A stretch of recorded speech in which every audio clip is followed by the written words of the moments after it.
That's really funny because we talk about that all the time. If we talk about the magical moments of when we showed up at that workshop. And I don't think we had the expectation that this was going to change everything we do. But I think that in a lot of small ways and some big ways, it has. Like Cheryl and Tracy and I were listening, and I think that there was a moment when we saw how what we did and what we weren't doing yet was all possible through collaborative response. And so we all just sort of, I don't know, I felt like we locked eyes and went like, this is it. It was very exciting. It was very exciting. Yeah, I think as we listened to your presentation, you had, put on, this meeting, this meeting, this meeting, this meeting. And we were like going, well, check, we have that meeting, check, we have that meeting, check, we have that meeting. That's our one missing meeting. But yet we had another structure in place that could easily transition to that meeting. So it connected every dot for us. And we were like very excited about everything that we're doing was already great stuff. And then this was just one thing to pull it all together. And that was our one missing link in the whole progression of steps that we do.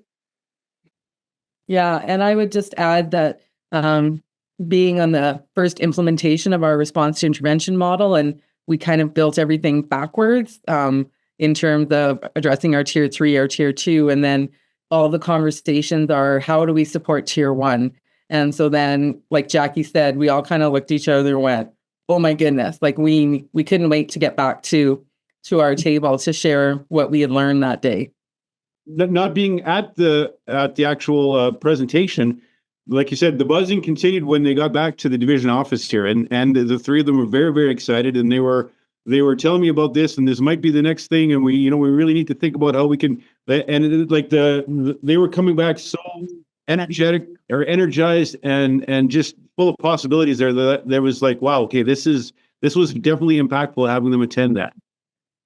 I think you talking about that excitement, and they talked about it from the first introduction, I think really reinforces the idea that when we're engaging in collaborative response work, it's not about stopping what you're doing and starting something new. No. What's at the essence of the collaborative response is we don't talk about it as a model. It's a way of thinking. It's a mindset in your school that will be able to connect things that you are already doing.